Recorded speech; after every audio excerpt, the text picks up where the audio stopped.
Welcome back to my channel Alifa and Amija Sammu. আর আজ আমি চলে এলাম নতুন একটা ইনফরমেটিভ ভিডিও নিয়ে। আমরা সবাই লোকাল ট্রেনে কম বেশি হলেও ট্রাভেল করে থাকি, বাট টিকিট কাউন্টারে লম্বা লাইনে দাঁড়াতে খুবই প্রবলেম হয়ে যায়, কখনো ট্রেন মিস হয়ে যায়। তো এখন এটা লাস্ট 2 ইয়ার্স ধরে আমি দেখছি মেশিনগুলো সব স্টেশনে থাকে, বাট এখন ছোটো স্টেশনগুলোতেও গভর্নমেন্ট এই মেশিনগুলো দিয়ে দিয়েছে। আর এই মেশিনটা হলো ATVM মেশিন। আর এটা একা কিভাবে অপারেট করতে হয় সেটাই আপনাদের সাথে শেয়ার করব আজকে। প্রথমে অল আদার স্টেশনে যেতে লাগবে, ওখানে গিয়ে স্টেশনের নাম টাইপ করলেই আপনার কাছে সব কিছু চলে আসবে।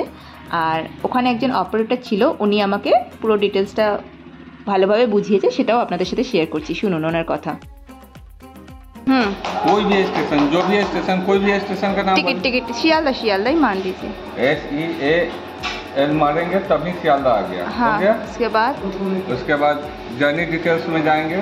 यहाँ देखिए एडल्ट है, चाइल्ड है, सिंगल जर्नी है, रिटर्न है, ऑर्डिनरी मेल एक्सप्रेस। ये तो ऑर्डिनरी ही है। अच्छा, हाँ, रिटर्न है तो रिटर्न में क्लिक कर दिए। अगर आदमी बढ़ाना है तो बढ़ा देंगे। हाँ, एक ही है तो एक ही। हाँ, उसके बाद पे ऑप्शन में जाएंगे। हाँ, पे ऑप्शन में गए, यहाँ रेलवे स्मार्ट कार्ड, ठीक है, जो ऐसा रहता है ये भी देख लीजिए, हर काउंटर में उपलब्ध है। इसमें 3% बोनस भी मिलता है ऐसा। अच्छा, तो फिर लेना पड़ेगा। हाँ, और ये QR कोड भी है। अच्छा, QR कोड है, रेलवे वॉलेट है। हाँ। आप रेलवे UTS मोबाइल ऐप से भी कर सकती हैं। ऐसे साधारण QR कोड दिए।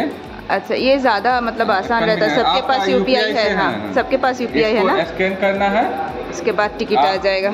आ जाएगा। স্ক্যান করার পরে পেমেন্ট করার সাথে সাথেই টিকিটটা আমার চলে এলো।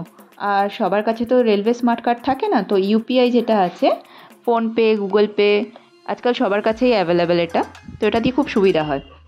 আর আজকের এই ব্লগটা যদি ভালো লেগে থাকে, লাইক, কমেন্ট, শেয়ার আর সাবস্ক্রাইব করতে ভুলবেন না। ফেসবুক পেজ থেকে দেখলে আমার পেজটাকে ফলো করে দেবেন। থ্যাংক ইউ পুরো ব্লগটা দেখার জন্য।